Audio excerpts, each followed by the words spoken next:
Hello, myself Ashir Chandilya, and now we will study about management accounting. Right? We have studied some important topics about management accounting, and now we are continuing the main components of relevant accounting system. Right? Under relevant accounting system, now I will teach you making or buying decisions. By name we can understand about making or buying decisions is that making or buying decisions means what, for what kind of product, like some intermediary products, right, and some other components, whatever we have need to make our main product, our main core product. So we have to decide about that kind of product or intermediary products that we should making or buying, right? So for this thing we have to analyze about the main procedure, right? So main thing, management sometimes may have to make a choice, between manufacturing or buying, right? ठीक है, we should manufacturing that product or we should buying of that kind of intermediary products, which will helpful, right, which will profitable or which will cheaper, right, as compared to each other. So such a situation or make or buy decision may arise whenever the firm has to idle plant capacity and the technical capability of manufacturing the component parts. तो सबसे बड़ी बात आ जाती है making और buying, right, ठीक है। तो इसमें दोनों में मेन चीज़ है कॉस्ट, कि हमें कॉस्ट क्या होगी, कॉस्ट कितनी लगेगी, right, which is better, making और buying, which is better for us, right. तो इसके लिए हमें क्या करना पड़ता है, पहले तो हमें देखना पड़ता है प्लांट,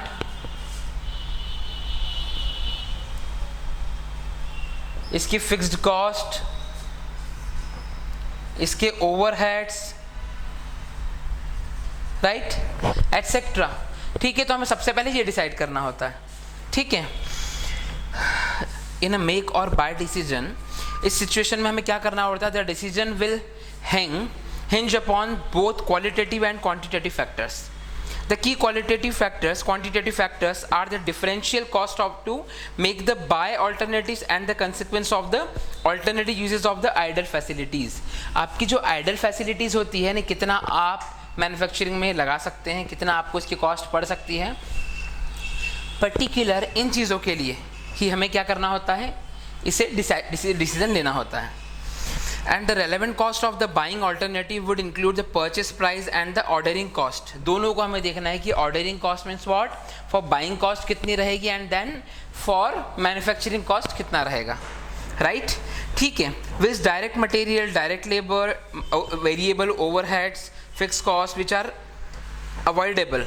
जब हमें क्या होता है कि अगर हम लोग बाइंग डिसीजंस लेते हैं, राइट, तो दोनों में मेन डिफरेंस कहाँ जाके आता है, उससे हम लोग आगे समझते हैं।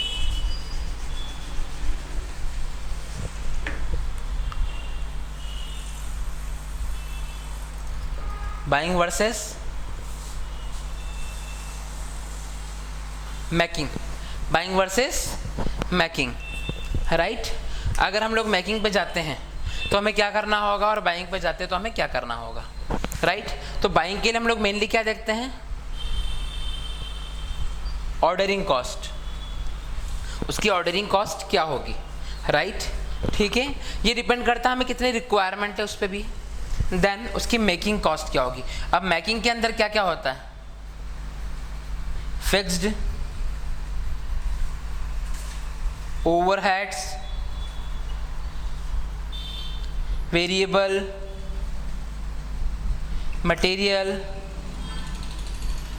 और सारे डायरेक्ट कॉस्ट क्या होती है, इन्वॉल्व होती है, right. All types of cost, right, which will be involve in making, right, but we are talking about buying, so we can understand this thing that fixed, overhead, variable, material and direct cost, right, in this situation it will be avoidable, right, but in this kind of situation it's not avoidable because we have to bear all types of cost, right, in it. चलिए अब हम यहाँ पर बात करते हैं, कुछ चीज़ों को लेके हम लोग समझेंगे यहाँ पर. Like suppose a firm manufactures 1000 units of a part and has the following cost, right. अब आपने कहा कि बाइंग की अगर बात करता हूँ तो बाइंग में तो सारी की सारी कॉस्ट क्या होती है, अनअवॉइडेबल है. डायरेक्ट आपको क्या देना है, ऑर्डरिंग कॉस्ट देखना है. बट अगर मैं आपको बात करूँ मेकिंग कॉस्ट क्या होगी, राइट. तो चलो इसे हम लोग क्या करते हैं, यहाँ पर सॉल्व करते हैं.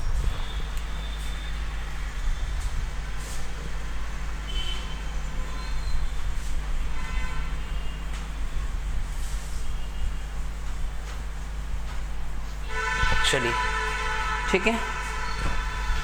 तो सबसे मेन चीज़ हम लोग यहाँ पे क्या देखेंगे, फाइनली जो मेन इंपॉर्टेंट चीज़ है वो क्या कहेगी हमारे यहाँ पर, कि हमें एनालाइज करना होगा कॉस्ट स्ट्रक्चर को.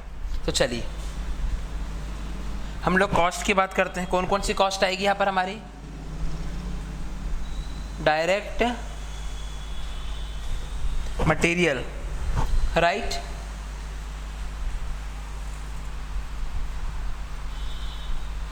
Direct labour, right, variable. Variable में कौन से ओवरहेड्स आएंगे जो हमें बेयर करना होंगे, राइट. फिक्स्ड ओवरहेड्स जो सबसे इंपॉर्टेंट हो जाते हैं किसी भी प्लांट्स के लिए, राइट. ये परमानेंटली बेयर करना होते हैं हमें जब तक कि हमारे प्लांट लेके चल रहे हैं. चलिए हम लोगों ने कितने का टारगेट लिया, 1000 यूनिट्स का लिया. कितने का लिया हम लोगों ने, कॉस्ट ऑफ 1000, राइट. और इसी के अकॉर्डिंग डिवाइड करेंगे per unit cost, right. Direct material हमें कितना का लगता है, 2 का. तो यहाँ कितना हो जाएगा 2000. ये कितना का लगता है 6, 3, 4. एंड ओवरऑल कितना देना, 15 रुपीज़ पर यूनिट हमारी मैन्युफैक्चरिंग कॉस्ट आ रही है, ठीक है. और इसके अकॉर्डिंग क्या करेंगे, 2 6 12, 3 6 18 and 6 4 24, right, okay, and 15 20 300,000, 3 lakh rupees only, ठीक है. तो हमें 3 लाख रुपये बेयर करना है टोटल, पर 1000 यूनिट्स की बात कर रहे हैं हम लोग, राइट, नॉट 20, राइट, ओके. तो चलिए हम एक काम करते हैं, इसे एक बार वापस से कर लेते हैं. हम 6000 से मल्टीप्लाई कर रहे थे, सॉरी, 1000 यूनिट्स का हम कितना बेयर करेंगे, 2000. यहाँ पर कितना बेयर करेंगे, 6000, यहाँ 3000 and here 4000. And whole amount is कितना हो जाएगा, 15 रुपीज़ पर यूनिट के अकॉर्डिंग 15,000 रुपीज़, राइट. चलिए अब हम यहाँ 15,000 रुपीज़ बेयर करेंगे. अब हमें क्या देखना है कि अगर यही चीज़ें हम बनाते तो हमें इसका अमाउंट कितना बेयर करना है, 15,000. एंड अगर यही चीज़ें हम बाहर से बुलवाते हैं तो an outside supplier offers to firm to sell the part of ₹13 each. अब ये तो मेकिंग की बात, किसकी बात हो गई है, मेकिंग के लिए हो रहा है, राइट. अब अगर मैं आपसे बाइंग की बात करूं तो बाइंग में कितना दे रहा है आपको, 13 रुपीज़ पर यूनिट, राइट. और मेकिंग में कितना पड़ रहा है, 15 रुपीज़ पर यूनिट, राइट. चलिए, should the payment accepted the payment sorry should the company accept the offer, क्या कंपनी ऑफर एक्सेप्ट करेगी या करना चाहिए, राइट.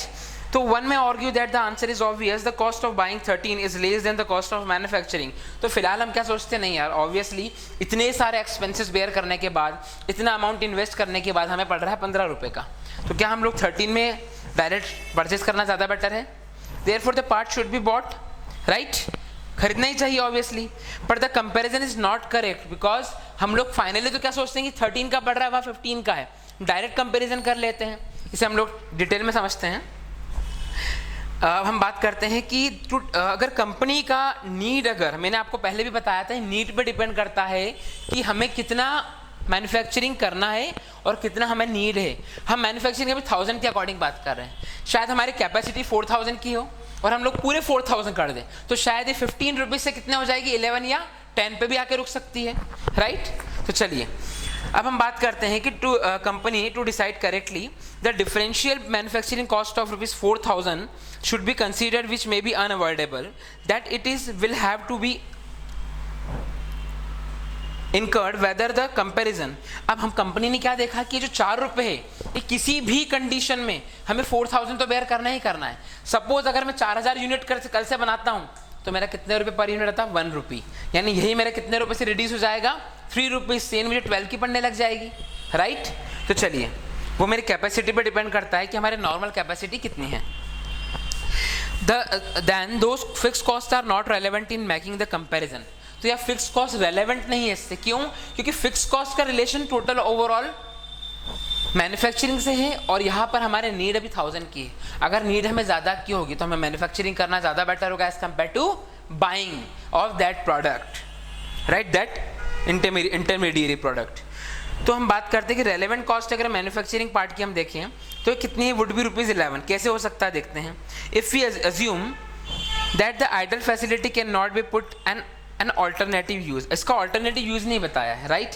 अगर मैं कहूँ कि हमारी नीड अगर कितने की है, नीड हमारी 5000 की है या हमारे नीड हमारे 3000 की है, राइट, या हमारी आइडल कैपेसिटी को अगर मैं बताऊं, अगर हमारी आइडल कैपेसिटी अगर यहाँ पर जाके कितने की आ जाती है, अगर हमारी आइडल कैपेसिटी यहाँ पर लगती है 5000 यूनिट्स के लिए, राइट, तो 4 रुपये में कितने में कन्वर्ट हो जाएगा 0.8, कितने से रिड्यूस हो जाएगा 3.2, राइट। तो फाइनली ये जाके कितने पे हो जाएगा 11.8, राइट। तो फाइनली हमें क्या समझ में आता है कि सारी की सारी चीज़ें किस पर डिपेंड करती है, हमारे आइडल कैपेसिटी पे करती हैं। चलिए, if you assume that the idle facilities can not be put to an alternate use, then the firm should decide to make the part rather than buy it from us outside. The entire amount of fixed cost may not be unavoidable. If the part is not manufactured, a proportion of fixed cost may be avoided. Same बात है जो मैं आपको समझा रहा हूँ यहाँ पर कि फिक्स्ड ओवरहेड्स अगर हमारा डिस्ट्रीब्यूट होता है तो हमारी ओवरऑल कॉस्ट क्या हो जाएगी, रिड्यूस हो जाएगी, राइट, ठीक है। तो इसके अकॉर्डिंग हमारा डिपेंड करता है कि अगर हम 1000 या 1000 से ज़्यादा बनाते हैं तो इस पे फर्म का डिपेंड करता है कि फर्म को मैन्युफैक्चरिंग करना चाहिए या बाइंग करना चाहिए, राइट, क्लियर, ठीक है।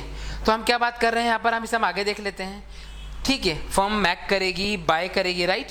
तो the qualitative consideration also influence the make और buy decision. Qualitative consideration means what, आपकी need, right. The firm should consider the quality of the part supplied by the outsider supplier. दोनों चीज़ों को होती है।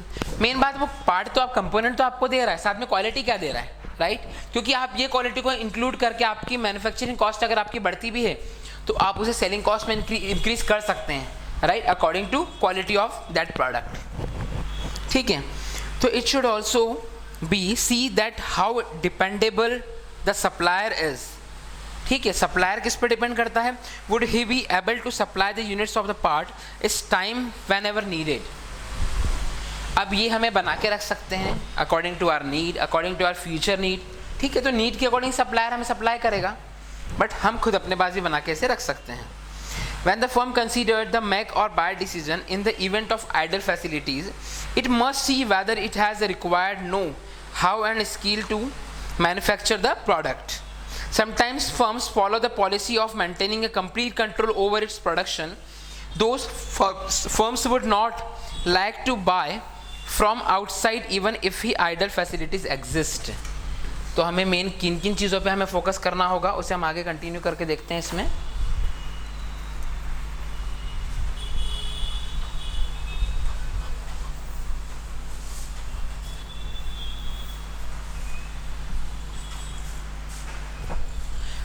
हम मेन किन चीज़ों को देखते हैं, मेन कंपोनेंट्स देखिए कौन कौन से होते हैं। पहला हमें किसको फोकस करना रहता है, आइडल कॉस्ट।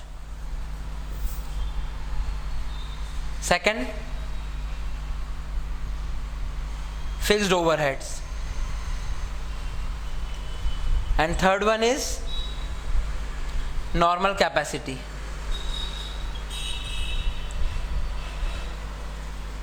तो हम नॉर्मल कैपेसिटी के अकॉर्डिंग फिक्स्ड ओवरहेड्स और आइडल कॉस्ट के अकॉर्डिंग हम क्या करते हैं, इसे कंपेयर करेंगे, जिसके बेसिस पे हम सिलेक्शन कर सकते हैं विच इज बेटर, मेकिंग और बाइंग।